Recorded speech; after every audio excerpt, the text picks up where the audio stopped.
Shalom dan selamat sahabat saya ucapkan kepada seluruh teman-teman dimanapun berada. Kembali lagi bersama dengan saya, Ariel Kurnedi, dan pada hari Sabat ini kita akan kembali untuk mempelajari pelajaran sekolah sahabat kita di kelas Cornerstone. Dan untuk saat ini kita akan mempelajari di pelajaran yang ketiga dengan judul Hanya Yesus. Ayat inti yang menjadi dasar daripada pelajaran sekolah sahabat kita hari Sabat ini diambil dari dalam kitab Matius pasal 17 ayat yang ke-8. Demikian firman Tuhan. Dan ketika mereka mengangkat kepala, mereka tidak melihat seorang pun kecuali Yesus seorang diri. Teman-teman, pada hari Sabat ini kita akan mempelajari kisah tentang Petrus beserta dengan Yohanes yang melakukan suatu perbuatan untuk kebesaran nama Tuhan. Suatu kali pada saat itu ketika hari sembahyang, yaitu pada pukul 3 petang, maka Petrus beserta dengan Yohanes, mereka pergi menuju ke bait Allah. Ketika mereka tiba di bait Allah, di situ ada seseorang laki-laki yang lumpuh sejak daripada lahirnya, sehingga ia harus diusung.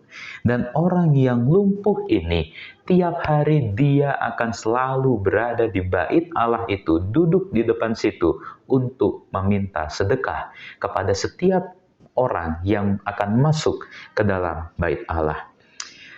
Nah, tiap-tiap hari orang itu diletakkan di dekat pintu gerbang, yaitu yang bernama Gerbang Indah.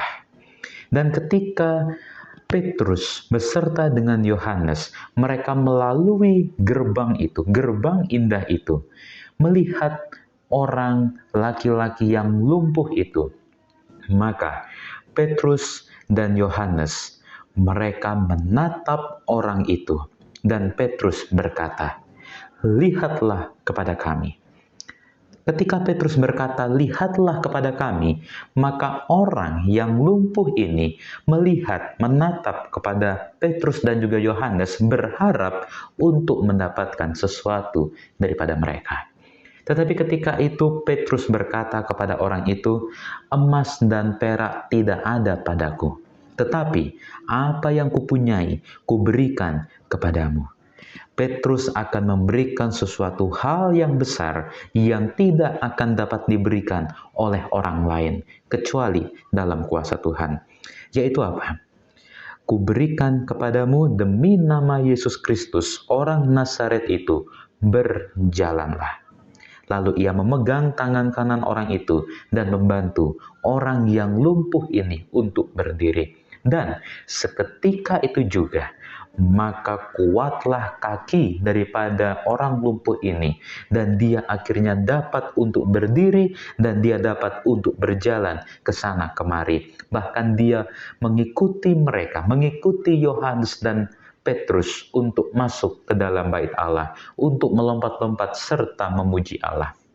Nah, seluruh rakyat yang ada di sekitar tempat itu mengetahui bahwa orang yang lumpuh ini setiap hari mereka lihat duduk di depan pintu gerbang indah itu untuk meminta sedekah. Dan sedangkan saat ini orang yang tadinya lumpuh itu, dia sudah dapat berdiri, dia sudah dapat berjalan, bahkan dia juga sudah dapat melompat-lompat.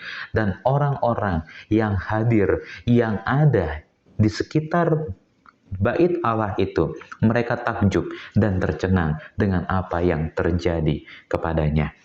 Nah, ketika itu, keesokan harinya, ada suatu pertemuan tentang para pemimpin-pemimpin Yahudi, tua-tua, ahli-ahli Taurat mengadakan sidang di Yerusalem. Dan mereka beserta dengan imam besar Hanas dan Kayafas, Yohanes dan Alexander, dan semua orang lain yang termasuk keturunan imam besar. Dan ketika mereka mengadakan sidang itu, mengadakan pertemuan itu, maka Petrus dan Yohanes dihadapkan di tengah-tengah perkumpulan itu dan ditanya, "Dengan kuasa manakah atau dalam nama siapakah kamu bertindak demikian itu?" Nah, rupa-rupanya kejadian, peristiwa yang terjadi kemarin sore ketika Petrus menyembuhkan orang lumpuh itu sudah didengar oleh imam-imam dan tua-tua dan ahli-ahli Taurat. Sehingga Petrus dan Yohanes dihadapkan di sidang itu dan ditanya, dari mana dan dengan kuasa siapakah engkau dapat melakukan hal itu? Maka Petrus dengan lantang, dengan berani, dengan penuh Roh Kudus, dia berkata di tengah-tengah sidang itu. Dia mengatakan, hai pemimpin-pemimpin umat dan tua-tua, jika kami sekarang harus diperiksa karena sesuatu kebajikan kepada orang sakit dan harus menerangkan dengan kuasa manakah orang itu disembuhkan, maka ketahuilah oleh kamu sekalian dan oleh seluruh umat Israel bahwa dalam nama Yesus Kristus, orang Nazaret yang telah kamu salibkan itu, tetapi yang telah dibangkitkan Allah dari antara orang mati, bahwa oleh karena Yesus itulah orang ini berdiri dengan sehat sekarang di depan kamu. Yesus adalah batu yang dibuang oleh tukang-tukang bangunan, yaitu kamu sendiri. Namun, ia telah menjadi batu penjuru, dan keselamatan tidak ada di dalam siapapun juga selain di dalam Dia. Sebab di bawah kolong langit ini tidak ada nama lain yang diberikan kepada manusia yang olehnya kita dapat diselamatkan. Dan ketika sidang itu melihat keberanian Petrus menyampaikan statement, menyampaikan kata-kata seperti itu, maka mereka mengetahui bahwa keduanya, yaitu Petrus dan Yohanes, adalah orang-orang yang menjadi pengikut Yesus.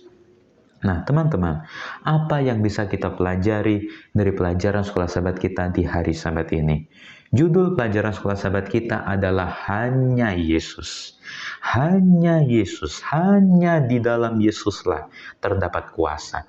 Hanya di dalam Yesuslah terdapat keselamatan. Petrus tidak dapat melakukan hal seperti itu jika tidak di dalam nama Yesus. Petrus tidak dapat melakukan perbuatan besar seperti itu jika tidak dalam kuasa Yesus. Oleh karena apa? Oleh karena hanya Yesus sendirilah, hanya kuasa Yesus sendirilah yang dapat melakukan perbuatan-perbuatan besar seperti itu. Dan hanya di dalam Yesus Kristus sendirilah ada keselamatan. Tidak ada nama lain di atas muka bumi ini yang diberikan oleh Tuhan janji keselamatan selain di dalam nama Yesus Kristus. Oleh karena itu teman-teman, ketika kita menjadi anak-anak Tuhan, kita harus mengakui nama Yesus Kristus adalah nama yang berkuasa. Kita harus meyakini bahwa nama Yesus Kristus adalah nama yang dapat memberi keselamatan bagi kita. Hanya Yesus Kristus sendirilah yang dapat melakukan perbuatan besar, dan melalui kita, nama Yesus Kristus akan ditinggikan. Oleh karena itu, melalui pelajaran sekolah sahabat kita pada hari Sabat ini, kita diingatkan bahwa kita harus selalu yakin, kita harus selalu percaya bahwa hanya Yesus Kristus sendirilah ada kuasa, ada keselamatan yang menjadi bagian teman-teman dan bagian saya. Demikianlah pelajaran sekolah sahabat kita pada hari Sabat ini. Dan kalau teman-teman menyukainya, silakan untuk di-like videonya. Dan yang belum subscribe, saya ingatkan untuk di-subscribe. Dan jangan lupa untuk dinyalakan tombol loncengnya, supaya teman-teman boleh mendapatkan notifikasi apabila ada video yang terbaru. Sampai jumpa di pelajaran yang selanjutnya. Tuhan memberkati.